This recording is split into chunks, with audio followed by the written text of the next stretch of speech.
Captain Marcus Chen pressed his palm against the cold metal wall of the alien vessel, feeling the subtle vibrations that meant life support systems were still running. His team had been exploring the derelict ship for 3 hours, finding nothing but empty corridors and darkened chambers. The Zenari battlecruiser had been drifting dead in space for weeks before Earth's Deep Space Patrol found it. "Sir, you need to see this." Lieutenant Sarah Park's voice crackled through his comm unit. She was 2 decks below in what appeared to be the ship's medical bay. Marcus made his way down, his magnetic boots clanking against the metallic flooring. The artificial gravity was weak but functional. Emergency lighting cast eerie shadows on the walls covered in alien script that their translation programs couldn't decode. He found Park standing before a series of cylindrical containers, each one glowing with a soft blue light. Inside the nearest container, suspended in some kind of fluid, was a humanoid figure. Female by human standards, with elongated limbs and skin that seemed to shimmer between pale blue and silver. Her eyes were closed, but Marcus could see they were larger than human eyes with no visible pupils. "She's alive," Park whispered, checking her scanner readings. "All of them are. There are 12 containers, all with life signs." Marcus studied the alien woman more closely. Despite the obvious differences, there was something hauntingly beautiful about her features. Her face was more angular than human, but proportioned in a way that seemed almost familiar. Long silvery hair floated around her head in the suspension fluid. "Any idea what happened to the rest of the crew?" Marcus asked, looking around the pristine medical bay.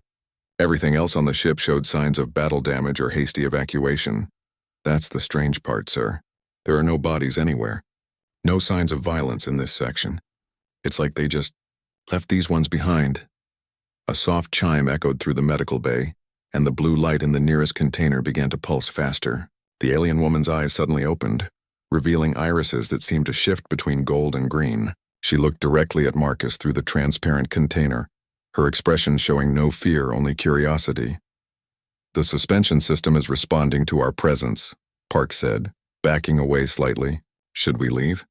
Marcus couldn't look away from those strange, intelligent eyes. The woman in the container raised one elongated hand and pressed it against the inner wall, mirroring his earlier gesture on the ship's hull. There was something deliberate about the action, almost like communication. "No," Marcus said quietly. "I think she wants to talk." The woman's mouth moved, but no sound came through the fluid. She seemed to be speaking, urgent and desperate. Her free hand moved in gestures that reminded Marcus of sign language, pointing first to herself, then to him, then making a complex series of movements with her fingers. "Sir, the ship's computer systems are coming online," Park reported, checking her scanner. "Whatever was keeping them in hibernation, it's shutting down." Marcus felt a chill that had nothing to do with the ship's temperature. Around them, the other containers began to pulse with the same accelerating rhythm. More eyes opened, all focusing on the 2 humans in their midst. "We need to get back to the ship," Marcus said, but he found himself reluctant to move. The woman in the container was still trying to communicate, her gestures becoming more frantic. A low humming filled the air, and the containers began to drain. The suspension fluid slowly lowered, and the woman's feet touched the bottom of her cylinder. She pressed both hands against the transparent wall now, her mouth forming words that Marcus wished he could understand. "The translation matrix is picking up linguistic patterns," Park said, checking her equipment. "It's going to take time to build a vocabulary database, but the computer thinks it can establish basic communication within a few hours." The container seals hissed open with a soft pop. Steam rose from the chambers as the atmosphere equalized. The alien woman stepped out gracefully, despite having been suspended for who knows how long. She was tall, perhaps 6.5 feet, with a lithe build that suggested both strength and grace. She wore a form-fitting garment that seemed to be made of the same material as her skin, shifting between blue and silver. She approached Marcus slowly, her large eyes never leaving his face. When she was close enough to touch, she stopped and spoke again, her voice melodic but completely incomprehensible. Then she did something unexpected.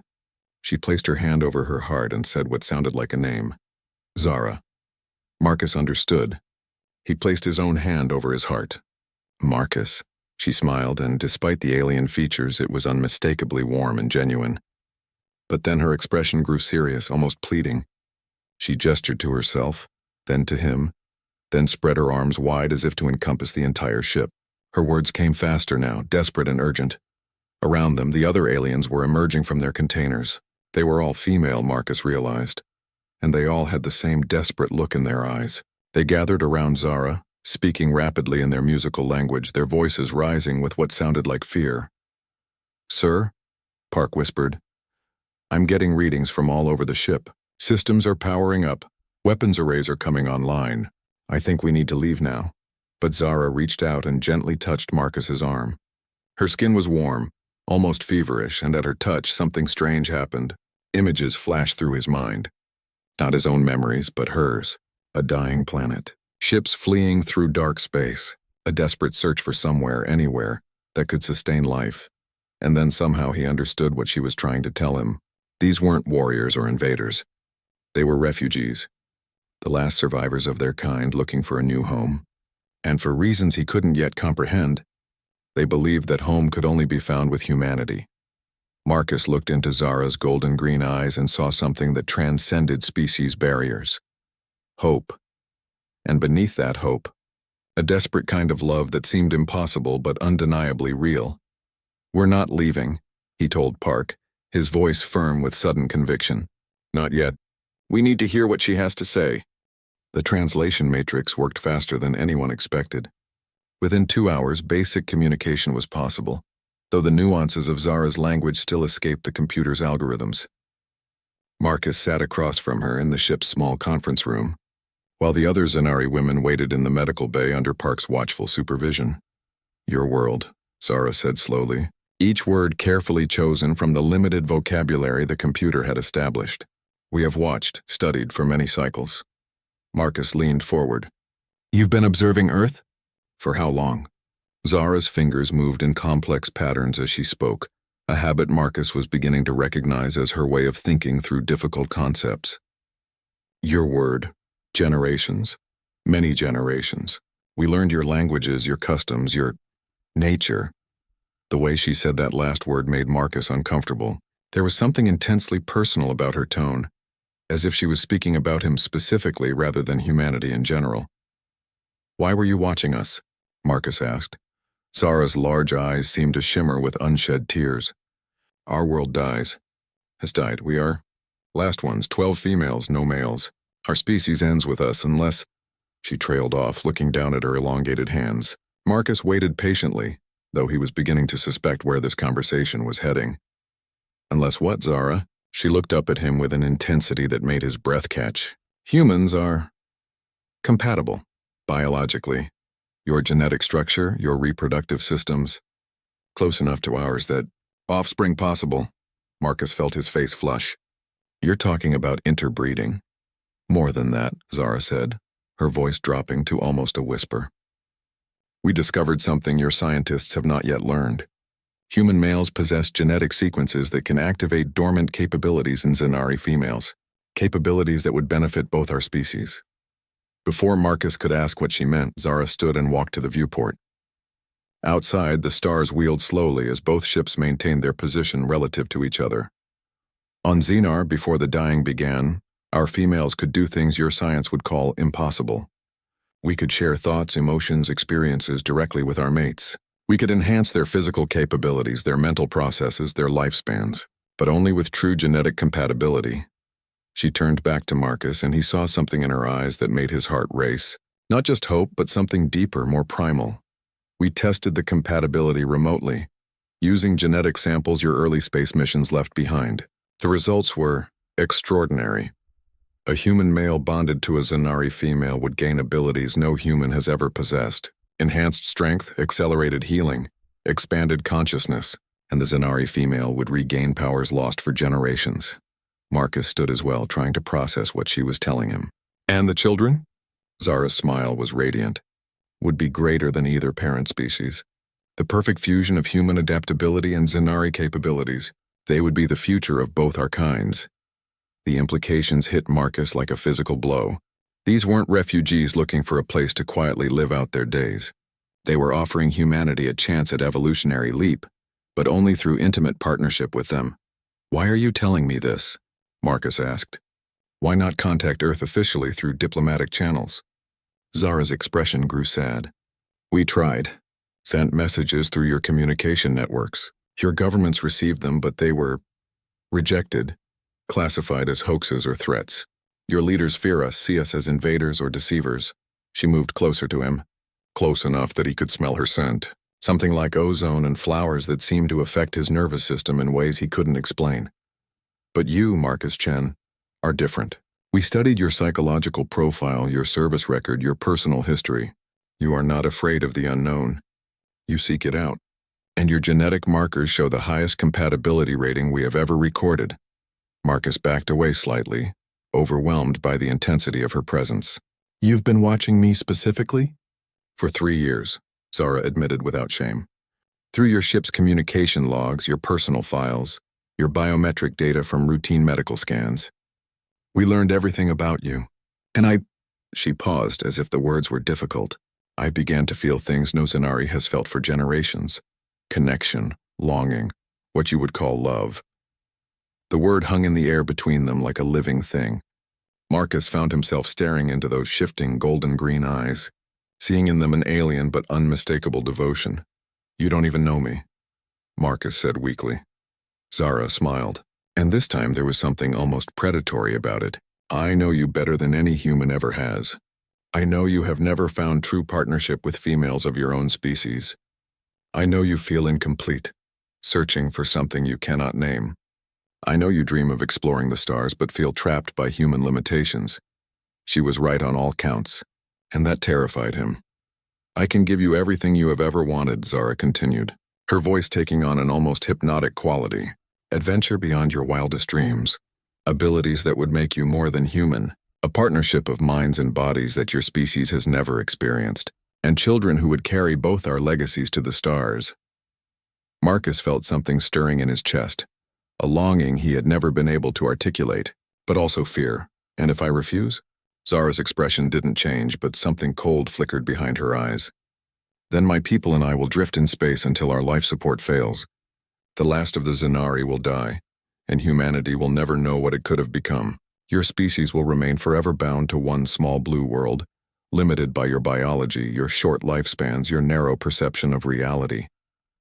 She moved closer again, and this time Marcus didn't back away. Her hand touched his face gently, and again he felt that strange rushing sensation, as if his consciousness was expanding beyond the boundaries of his skull. But you will not refuse, she said with absolute certainty. Because you know, as I know, that this meeting was meant to happen, that everything in both our histories has led to this moment. Marcus closed his eyes, trying to think clearly despite the intoxicating effect of her presence. When he opened them again, Zara was smiling with triumph and something that looked remarkably like love. Let me remain with you, she whispered, and I will offer you what no human woman ever could, a love that transcends species, abilities beyond imagination, and a future among the stars. Marcus realized that his decision had already been made, perhaps from the moment he first looked into her eyes. The rational part of his mind screamed warnings, but a deeper part of him, a part he had never fully acknowledged, was already reaching out to accept her offer. My crew, he said finally. My ship, I can't just abandon them. Zara's smile widened. Who says you would have to? Marcus called an emergency crew meeting aboard his ship, the UES Endeavor. His 12-person crew gathered in the main briefing room, their faces showing a mixture of curiosity and concern. They had all heard the rumors about what was happening on the alien vessel, but none of them were prepared for what Marcus was about to tell them. What I'm about to share with you is classified at the highest levels, Marcus began, pacing before the assembled crew. But given what we're facing, you all deserve to know the truth. He told them everything. About the Zanari, their dying world, their genetic compatibility with humans, and their offer of evolutionary partnership. The room grew increasingly quiet as the implications sank in. Lieutenant Park was the first to speak. Sir, with all due respect, this sounds like a honey trap on a species-wide scale. How do we know they're telling the truth? Because they demonstrated it, Marcus replied, touching the side of his neck. A small silvery mark had appeared there after Zara had touched him, and since then he had been experiencing enhanced sensory perception and faster reflexes. The bonding process has already begun. Dr. James Wheeler, the ship's medical officer, leaned forward with professional interest. What kind of changes are you experiencing? Marcus considered his words carefully. Enhanced physical capabilities, improved cognitive function, and something else, something I can't quite describe. It's like my consciousness has expanded, like I'm aware of things I never noticed before. Could be some kind of alien drug or parasite, suggested Chief Engineer Rosa Martinez, making you think you're enhanced while it controls your mind. Marcus had considered that possibility, but every test he had run on himself showed genuine improvements in reaction time, problem-solving ability, and physical coordination. More importantly, he felt more like himself than he ever had before, not less. I don't think so, Marcus said. But there's something else. The Zanari aren't asking just for me. Each of their 12 survivors is seeking a human male partner. They want to establish breeding pairs, create a new hybrid species. The room erupted in murmurs and shocked exclamations. Ensign Tommy Rodriguez, the youngest crew member at 23, raised his hand hesitantly. Sir, are you saying they want us to mate with them? That's exactly what I'm saying, Marcus confirmed. But it's not just about reproduction. According to Zara, the bonding process creates a permanent connection between partners. They share abilities, extend each other's lifespans, and develop a form of telepathic communication. Park shook her head. This is insane. We should report back to command and let them handle it. I already tried, Marcus admitted. 3 days ago, I sent a coded transmission to Fleet Command describing the situation. This morning, I received orders to destroy the Zanari vessel and eliminate all evidence of contact. The room fell silent. Marcus could see the shock on their faces as they processed this information. Command considers them a threat to human genetic purity, Marcus continued. They're afraid that hybrid offspring would eventually replace baseline humanity. So they want the Zanari eliminated before the public learns about them. Maybe Command is right, said Navigator Paul Chen, Marcus's cousin. Maybe we should be afraid. How do we know these aliens aren't trying to infiltrate and eventually dominate our species? Marcus had wrestled with the same question, but his growing connection to Zara was giving him insights that pure logic couldn't provide. Because I can feel their desperation, their grief. These aren't conquerors, Paul. They're the last survivors of a dying race, and they're offering us something incredible in exchange for a chance to continue existing. Dr. Wheeler spoke up again. What about the volunteers? Are we talking about permanent assignments? What happens to their lives on Earth, their families? That's the choice each person has to make for themselves, Marcus said. But I won't lie to you. The bonding process appears to be permanent. And the Zanari live for centuries, not decades. Anyone who accepts their offer would be making a commitment that extends far beyond a normal human lifespan. Ensign Rodriguez raised his hand again. Sir, have you already decided? Marcus looked around the room at the faces of people who had served under him for 3 years. They were good people, brave and loyal, but they were also young and far from home. He couldn't ask them to make this choice lightly. Yes, he said simply. I've decided to accept Zara's offer. But I want to be clear, this is not an order. Each of you must choose for yourselves. Those who want to return to Earth will take the shuttle back to the nearest space station. Those who are willing to stay will remain with me. The room buzzed with quiet conversations as crew members discussed the situation among themselves. Marcus waited patiently, knowing that what he was asking of them was unprecedented in human history. Lieutenant Park stood up first. Sir, I've been thinking about what you said about expanding human potential. My grandmother always told me that our ancestors took incredible risks to cross oceans and explore new continents. Maybe it's time for the next generation to take the leap to exploring new forms of existence. Marcus nodded gratefully. Thank you, Sarah. One by one, other crew members made their decisions. Some were driven by scientific curiosity, others by a desire for adventure, and a few by loneliness that made the prospect of a perfect partnership irresistible. In the end, 9 of his 12 crew members chose to stay. The 3 who opted to return to Earth did so without judgment or resentment. They understood the magnitude of the choice and respected those who chose differently. As the shuttle departed with the returnees, Marcus found himself standing in the observation deck with his 9 remaining crew members, watching the stars wheel slowly past the viewport. Beside him, Zara stood silently, her presence both comforting and electrifying. Are you ready? She asked quietly. Marcus looked at his crew, these brave souls who had chosen to leap into the unknown with him. We're ready. Zara smiled and activated a communication device. Across the void between ships, the other 11 Zanari women were waiting, Within hours, the bonding ceremonies would begin and 12 humans would become something new, something unprecedented in the history of either species. "What happens after the bonding?" asked Dr. Wheeler. Zara's expression grew distant, almost mystical. "Then we begin the real work. There are threats in this galaxy that neither humans nor Zanari could face alone. Races that have eliminated countless species, civilizations that harvest worlds like farms. But together, with our combined abilities and your human ingenuity, we might be able to not just survive, but thrive." Marcus felt a chill of excitement and fear. This wasn't just about preserving two dying species. It was about preparing for challenges that humanity didn't even know existed yet. "One more thing," Zara added, turning to face the group. "The bonding process will change you in ways you cannot imagine. You will become more than human, but you will never stop being human. The best qualities of your species, your adaptability, your determination, your capacity for love and sacrifice, these will be enhanced, not diminished."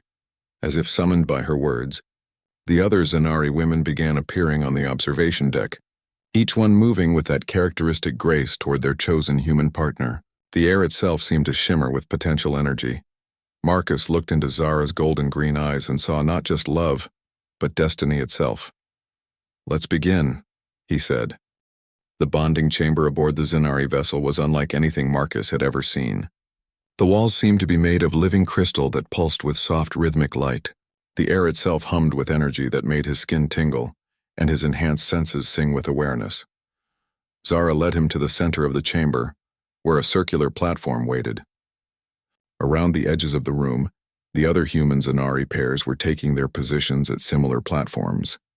Marcus could see the mixture of nervousness and anticipation on his crew members' faces, but also a kind of radiant excitement that seemed to be emanating from their Zanari partners.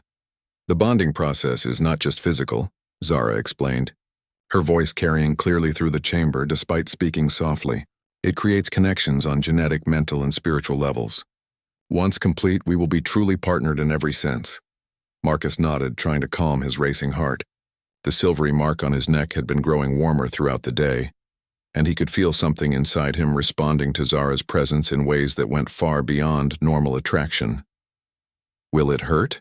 asked Ensign Rodriguez from across the room. His Zanari partner, a graceful woman who had introduced herself as Lyra, placed a reassuring hand on his shoulder. "Not hurt," Lyra replied, her English still accented but clear. "Transform. Like butterfly emerging from cocoon. Difficult but not painful." Zara stepped closer to Marcus and immediately his awareness expanded. He could suddenly sense the emotions of everyone in the chamber, a complex weave of excitement, fear, love, and anticipation. More than that, he could feel the presence of minds unlike any he had ever encountered. Ancient and wise and infinitely patient. "The Zanari consciousness is collective in nature," Zara explained, apparently sensing his amazement. "Not a hive mind, but a network of connected individuals. Once bonded, you and your crew will become part of that network while maintaining your individual identities." Dr. Wheeler, standing with his partner Naya, spoke up with professional fascination. "So we'll be able to share thoughts and experiences directly?" "More than that," Naya replied. "You will share abilities, knowledge, even memories. A Zanari bonding creates true partnership. Your strengths will complement each other. Your weaknesses will be minimized." The light in the chamber began to intensify, and Marcus felt a pulling sensation, as if something deep inside him was reaching out toward Zara. Around the room, the other pairs were moving closer together, and he could see the same silvery marks appearing on his crew members' necks. "Are you ready, my chosen?" Zara asked, using a term of endearment that somehow translated directly into his mind rather than through words. Marcus reached out and took her elongated hands in his. Her skin was warm and seemed to pulse with its own inner light. "I'm ready." What happened next was beyond anything Marcus could have prepared for. As their hands touched, the world exploded into sensation. He felt Zara's consciousness merge with his own, not overwhelming him but complementing him like a missing piece of a puzzle clicking into place. Through her eyes, he saw his own species as she saw them. Not primitive or limited, but wonderfully chaotic and adaptable, full of potential that even humans themselves didn't recognize. He felt her love for him, not just as an individual but as a representative of everything she found beautiful about humanity. At the same time, his own consciousness expanded to encompass experiences that no human had ever had. He felt the weight of Zanari history, the glory of their ancient civilization, the tragedy of their world's death, and the desperate hope that had sustained the survivors through their long journey to find humanity. But more than shared experiences, he felt his own body changing. His muscles became denser without becoming bulky. His reflexes accelerated until he could track the movement of individual dust motes in the air. His mind processed information faster and with greater clarity than ever before. Most remarkably, he began to sense things that had no names in human language. Energy patterns in the ship's structure, gravitational fluctuations from nearby stellar bodies, the emotional states of every person in the chamber, human and Zanari alike. Around him, his crew members were undergoing similar transformations. Lieutenant Park gasped as her partner Vera shared memories of soaring through the crystalline spires of ancient Zanari cities. Chief Martinez laughed with joy as her bond with Kira granted her intuitive understanding of technologies beyond human comprehension. Young. Ensign Rodriguez actually levitated, slightly off his platform as Lyra's abilities merged with his own, his face glowing with wonder at the sensation of manipulating gravitational fields through thought alone. "The transformation is beautiful," Zara whispered directly into Marcus's mind, her voice accompanied by waves of emotion and sensation. "Your species adapts to our gifts better than we dared hope." Marcus felt his consciousness stretching across the chamber, connecting not just with Zara but with all the bonded pairs. For a moment he experienced life through 12 different perspectives simultaneously. The sensation was overwhelming but exhilarating, like suddenly discovering he had been living his entire life with only one eye open. Through Dr. Wheeler's bond with Naya, Marcus felt the medical officer's amazement as his understanding of biology and genetics expanded exponentially. Through Navigator Paul Chen's connection with his partner Zira, Marcus experienced the sensation of perceiving space and time as fluid, navigable dimensions rather than fixed constraints. But it was through his own bond with Zara that Marcus felt the most profound change. He could sense her love for him deepening and evolving, becoming something that transcended normal emotional attachment. They were becoming two parts of a single entity, while somehow remaining distinctly themselves. "How do you feel?" Zara asked aloud, though Marcus could sense the question in his mind before she spoke it. Marcus took inventory of his transformed state. He felt stronger, faster, smarter, and more aware than ever before. But more than that, he felt complete in a way he had never experienced. The loneliness that had been his constant companion throughout his adult life was simply gone, replaced by a connection so profound it seemed to reach into the core of his being. "I feel like I just woke up after sleeping my entire life," Marcus replied honestly. Zara smiled, and through their bond he felt her joy at his words. Around them, the other couples were expressing similar amazement and delight. The transformation appeared to be successful for all of them. But as the energy in the chamber began to settle, Marcus became aware of something else. A presence at the edge of his expanded consciousness, something cold and vast and hostile. Through the collective Zanari network, he sensed ancient memories of creatures that moved between stars like predators, harvesting civilizations for resources he couldn't comprehend. "They know we're here," Zara said quietly, her mental voice tinged with concern. "The bonding process creates energy signatures that can be detected across great distances. The Devourers will have sensed it." Marcus felt a chill that had nothing to do with the ship's temperature. "How long do we have?" Zara's expression grew grim.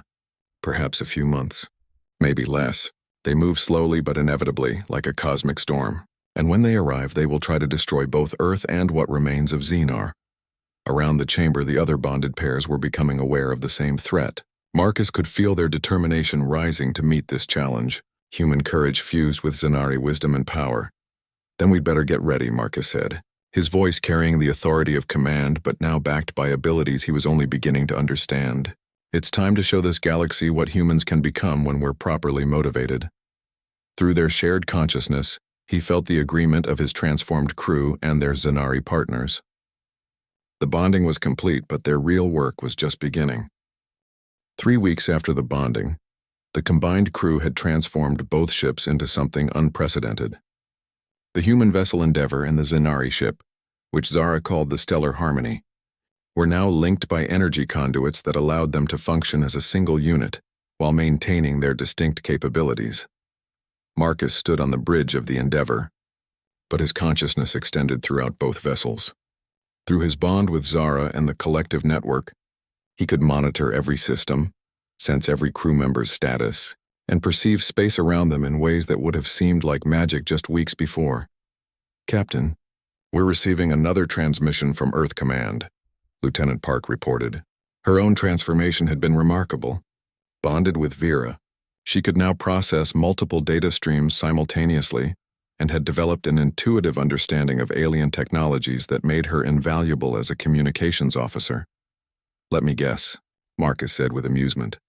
"They want us to return immediately for debriefing and quarantine." "Actually, sir, this one's different. They're sending a battle group to our coordinates. Admiral Zhang is leading it personally." Marcus frowned. Admiral Zhang had been his mentor at the academy, a man he respected and trusted. But he also knew that Zhang would follow orders even if those orders included destroying the Zenari and their bonded human partners. "Time to intercept?" Marcus asked. Park consulted her enhanced displays. 4 days, sir. But Captain, there's something else. The Devourers Zara warned us about? Long-range sensors are detecting something massive moving through the outer system. Whatever it is, it's bigger than anything in our databases. Through his bond with Zara, Marcus felt her immediate alarm.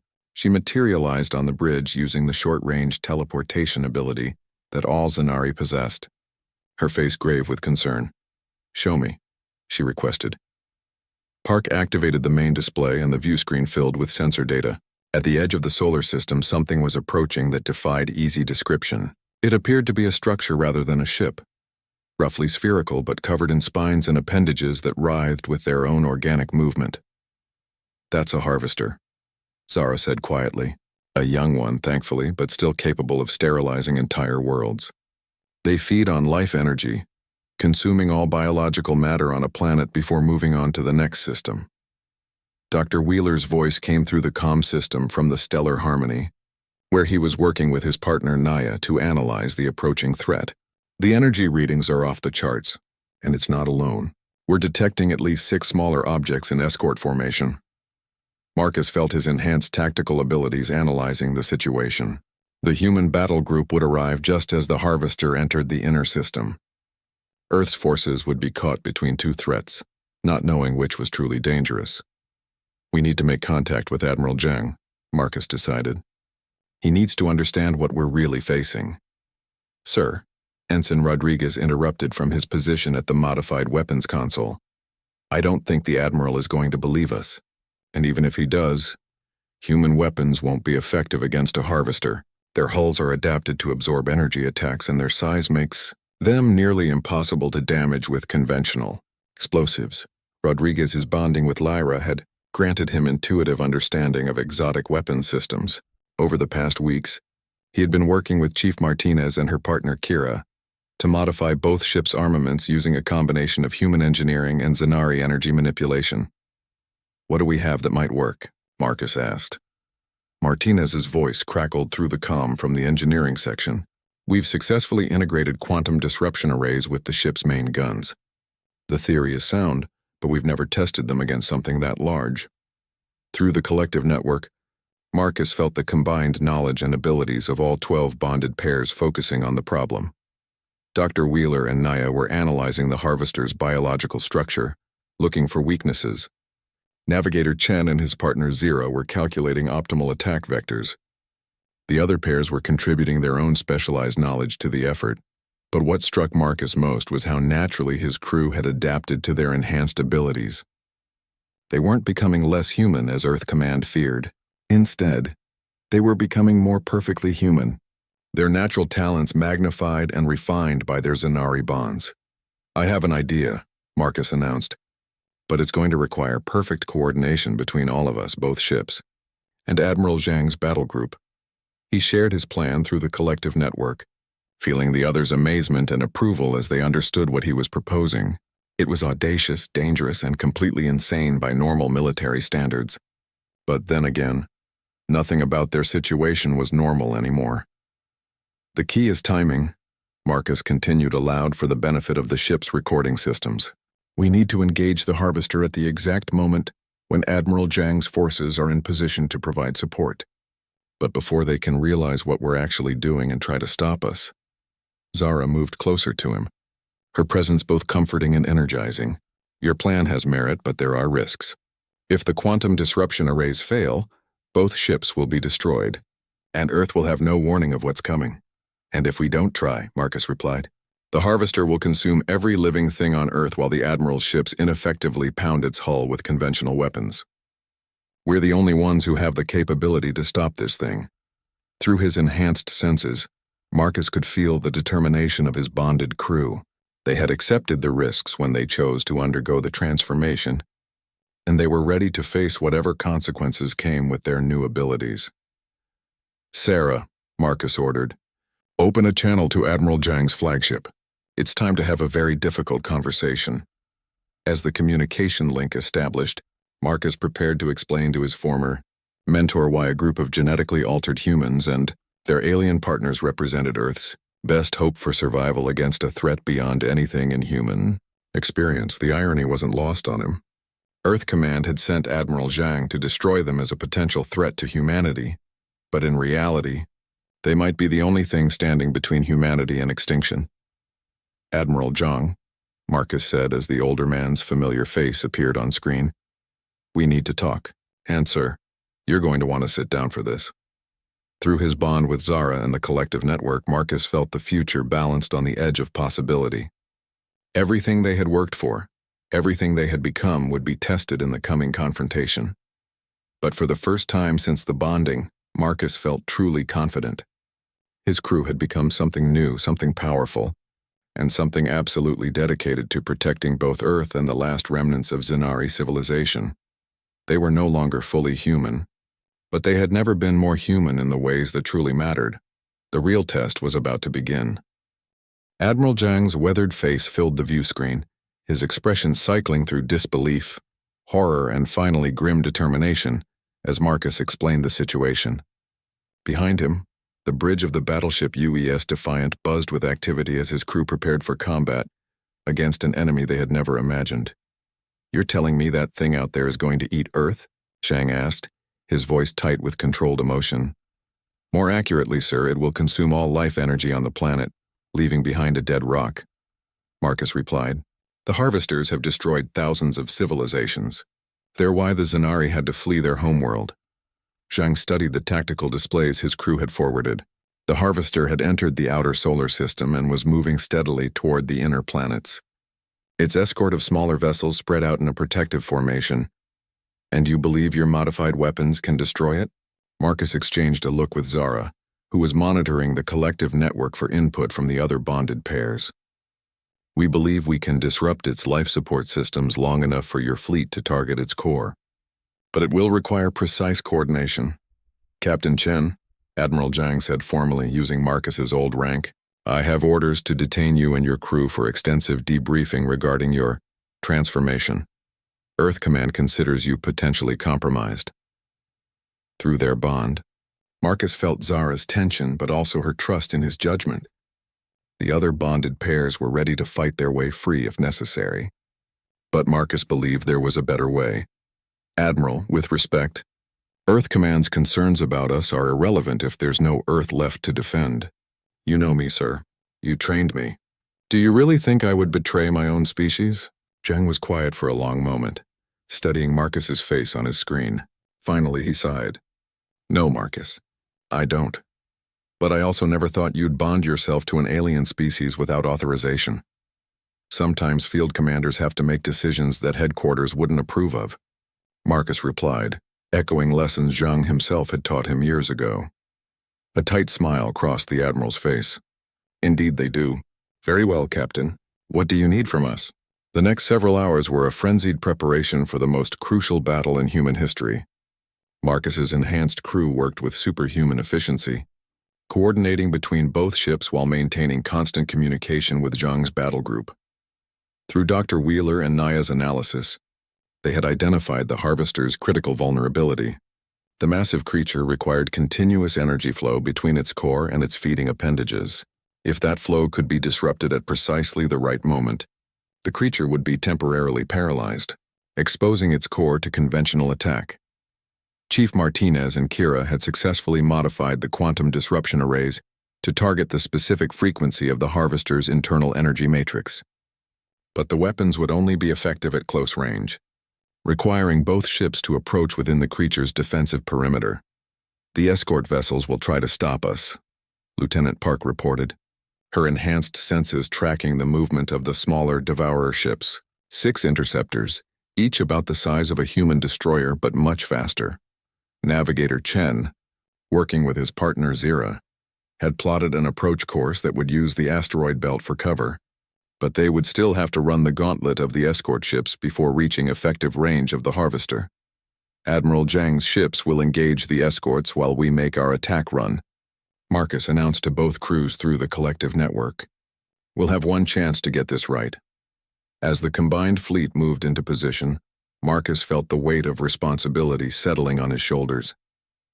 Not just for his own crew, but for every human being on Earth, every Zanari survivor, and every other species in the galaxy that the harvesters might encounter next. The battle began as they entered the asteroid field.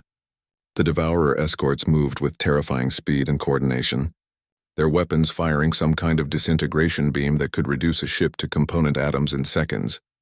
Admiral Zhang's battle group engaged them immediately, the human ship's superior numbers offsetting the escort's technological advantages. The void filled with energy discharges and the debris of destroyed vessels from both sides. 2 escorts down, Park reported, her voice calm despite the intensity of the battle raging around them. "But we've lost 3 of Admiral Zhang's ships." Through his enhanced senses, Marcus could feel the life force of the dying crews, a sensation that would have overwhelmed his human nervous system, but which his bonded consciousness could process without losing focus. "Approaching effective range," Rodriguez announced from weapons control. "Quantum disruption arrays are charged and ready." The harvester loomed before them, a nightmare fusion of technology and biology that pulsed with malevolent hunger. Its feeding appendages writhed through space, already extending toward the inner planets in anticipation of the feast to come. "All ships, synchronized attack in 10 seconds, Marcus ordered. "Target the central mass just above the primary feeding cluster." Through the collective network, he felt the perfect coordination of his bonded crew. Every action was anticipated, every response calculated with inhuman precision. This was what the Zanari had offered humanity, the ability to transcend individual limitations through perfect cooperation. Fire. Both ships released their quantum disruption arrays simultaneously, twin beams of impossible energy lancing through space to strike the harvester's core. For a moment, nothing seemed to happen. Then the massive creature convulsed, its feeding appendages spasming as its internal energy matrix was disrupted. The coordinated movement of its escort ships faltered, as the harvester's controlling influence was temporarily severed. "Now, Admiral," Marcus shouted into his communicator. Zhang's remaining ships concentrated their fire on the exposed core, conventional weapons finally finding purchase against the creature's vulnerable interior. Explosions rippled across the harvester's surface as its biological systems began to shut down. But the creature wasn't dead yet. With a sound that bypassed the ears and struck directly at the soul, the harvester began to collapse in on itself, preparing for one final, desperate attack that would consume everything within light years. "It's going to implode," Zara warned, her face pale with horror. "The energy release will sterilize this entire system." Through the collective network, Marcus felt the combined knowledge of all 12 bonded pairs focusing on the problem.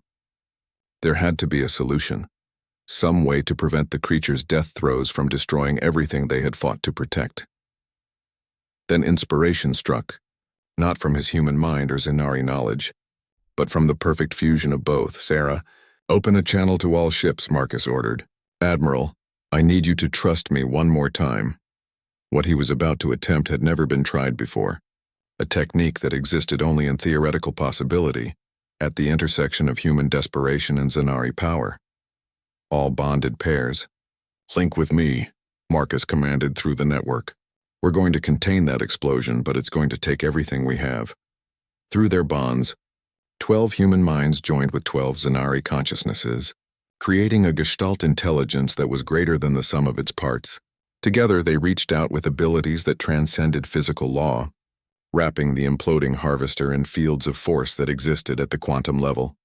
The creature's death scream became a whisper, its devastating final explosion contained within a bubble of impossibility that held just long enough for the energy to dissipate harmlessly into space. When it was over, the harvester was gone, leaving only a slowly expanding cloud of exotic particles that sparkled like diamond dust against the stars. "My God," Admiral Zhang whispered over the communication channel. "What have you become?" Marcus looked around at his transformed crew, at Zara and the other Zanari partners, at the impossible fusion of technologies and abilities that had saved not just Earth, but countless other worlds the harvester might have consumed. "We've become what we needed to be," Marcus replied simply. But even as they celebrated their victory, Marcus knew this was only the beginning. The collective network was already showing him visions of other threats, other challenges that would require everything they had learned and more. Humanity had taken its first step into a larger galaxy, and there was no going back.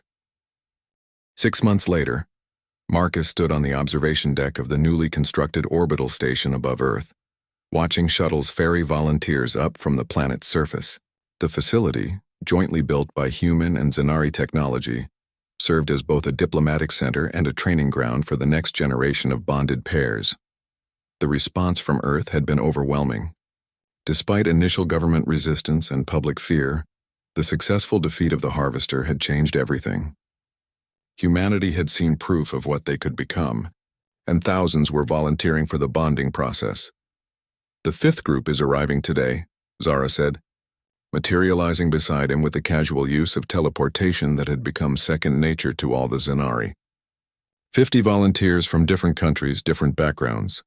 The diversity of human genetic patterns continues to amaze our healers. Marcus nodded, still marveling at how natural it felt to share consciousness with her. Their bond had deepened over the months, evolving into something that transcended even the profound connection they had initially experienced. They were truly two parts of a single entity now, yet somehow more individually themselves than ever before. "Any word from the Deep Space Scouts?" Marcus asked. Through their shared awareness, he felt Zara's mixture of excitement and concern. The bonded pairs had been using their enhanced abilities to explore regions of space that had been unreachable to either humans or Zanari alone. What they were finding was both wonderful and terrifying. "Navigator Chen and Zira have confirmed the existence of at least 12 more harvester colonies," Zara replied. "But they've also located 3 surviving Zanari outposts and evidence of other refugee populations. We're not alone in this fight." The war against the Devourers, as they had come to be known, was far from over, but humanity was no longer fighting it as a primitive species on the galaxy's backwater. The bonded pairs were becoming something unprecedented, a fusion of human adaptability and alien wisdom that was producing capabilities neither species had possessed alone. Dr. Wheeler appeared in the observation area, his transformation over the past months remarkable even by the standards of the bonded. His partnership with Naya had granted him insights into biological sciences that were revolutionizing medicine on both Earth and the surviving Zanari colonies. "The first generation of hybrid children is developing normally," he reported with obvious satisfaction. "Better than normally, actually.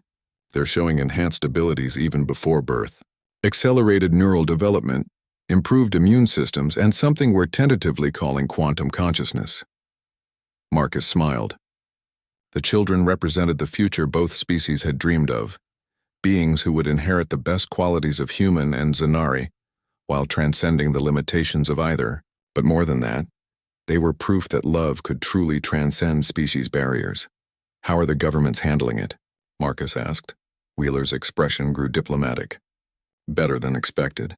The threat of the Devourers has a way of putting other concerns into perspective.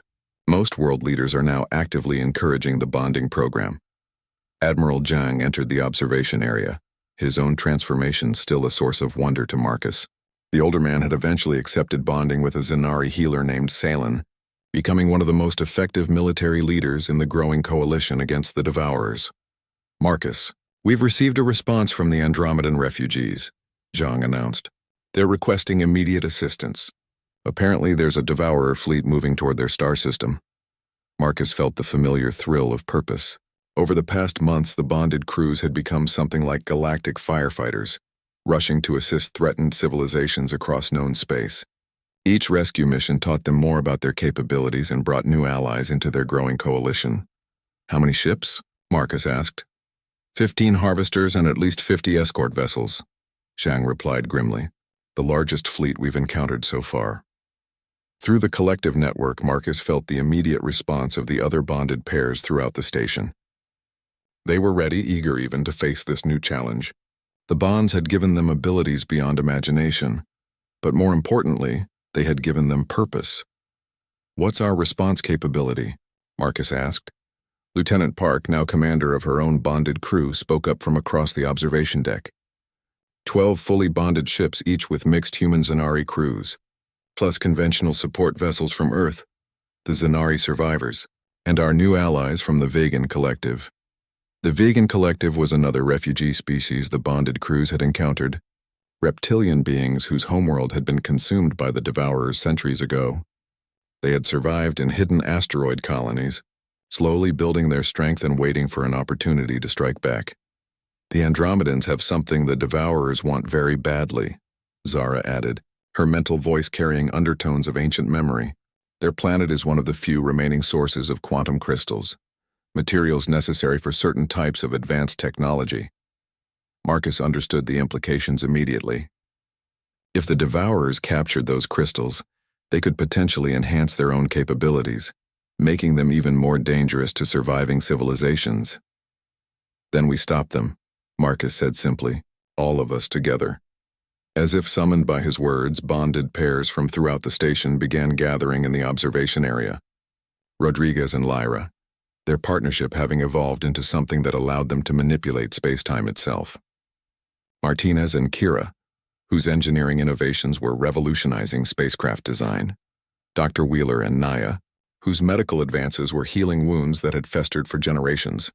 And dozens of others, the first and finest examples of what humanity could become when it embraced its potential for transformation and growth. "There's something else," Admiral Zhang said quietly. "Earth Command has officially approved the Deep Space Colonization Protocol. We're authorized to establish permanent human Zanari colonies throughout the galaxy, not just for exploration, but as bases for the war against the Devourers." Marcus felt a surge of pride and determination. Humanity was no longer hiding on one small world, hoping to avoid galactic attention. They were taking their place as protectors and explorers, carrying the best of human nature to the stars while enhanced by abilities that made them capable of actually making a difference. "When do we depart for the Andromedan system?" Marcus asked. Zhang smiled, the expression transformed by his bonding into something that radiated both human warmth and alien wisdom. "Immediately. But Marcus, this isn't just another rescue mission. Intelligence suggests the Devourers are coordinating their attacks now, targeting specific strategic resources. This could be the beginning of their final offensive." Through the collective network, Marcus felt the readiness of every bonded pair under his command. They had trained for this moment, prepared for the ultimate test of their capabilities and their commitment to protecting life throughout the galaxy. "Then we'd better make sure we're ready to end it," Marcus replied. As alarms sounded throughout the station signaling general mobilization, Marcus took one last look at Earth through the viewport. The blue marble that had been humanity's entire universe for millennia was now just the first stop on an infinite journey. Beside him, Zara's hand slipped into his, their bond pulsing with shared determination and love that transcended every barrier biology and physics had ever erected. "Ready, my chosen?" she asked, using the same words she had spoken before their bonding ceremony. Marcus squeezed her hand, feeling through their connection the presence of every human and Zanari who had chosen to take this impossible leap together. "Always," he replied. The future was uncertain, filled with challenges that would test every aspect of what they had become, but for the first time in either species' history, they were facing that future together. As partners in the truest sense of the word, humanity had found its place among the stars and the galaxy would never be the same.